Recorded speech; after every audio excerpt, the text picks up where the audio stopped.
From an ancient village known as Bordeaux along the Garonne River, ruled for centuries by the Celts, the Romans, the English, and then finally the French. Known around the world for its fine wines and its joie de vivre, Bordeaux has so much history and beauty to discover.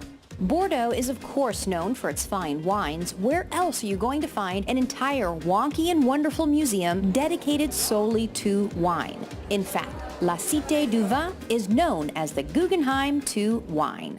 So why is Bordeaux so known for its wines? Well, it all has something to do with this neighborhood called the Chartrons, named after the Chartreux, which was a monastery back in the 1400s. Now, around that time, nobody wanted to live here other than the monks because the entire area was a swamp. That was until about the 17th century when the Dutch arrived and said, hey, we know how to drain the swamp, and started Bordeaux's first wine business by selling and exporting the local wines grown here. And basically today, when you're drinking that fine French wine, you have the Dutch and a swamp to thank for it. And all that wine came from the rich soil and waters of Bordeaux, which brings us to La Porte de la Lune, or the Port of the Moon, named after its crescent moon shape.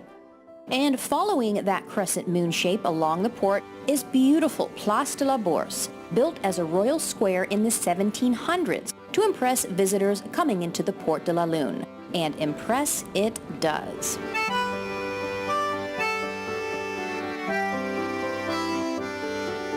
But before Place de la Bourse's elegant wall, there was a medieval wall around Bordeaux. Fortunately, two of the medieval gates remain.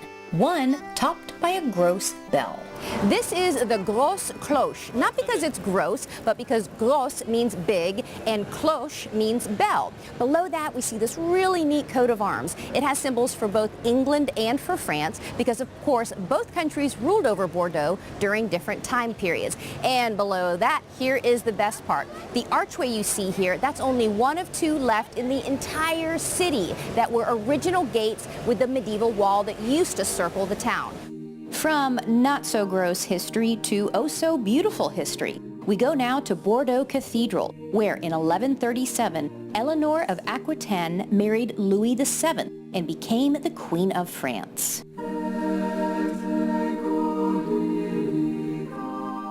Next, Bordeaux's Place des Cancans is one of the largest public squares in all of Europe, and overlooking it is the Monument aux Girondins, topped by a Lady Liberty breaking free of the chains of oppression, surrounded by a proud Gallic rooster, the symbol of France, and a couple of horses with webbed feet. All kinds of fun symbols to talk about here at the fountain. At the very top, of course, we have the symbol of France, Concorde, holding up the olive branch. Over on this side, you may notice the horses here are a little bit different. Instead of hooves, they have either claws or fins.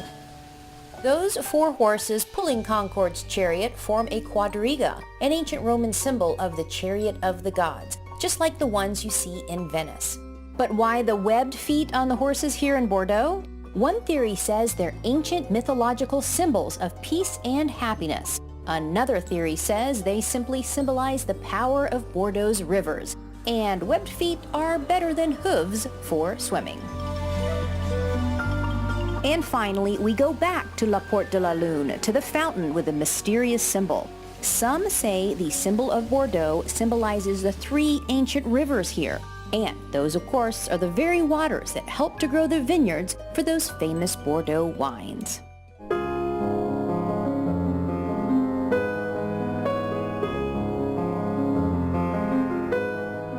Through its ancient waters, medieval history, royal lineage, inspirational architecture, all washed down with those legendary wines, Bordeaux has so much to discover.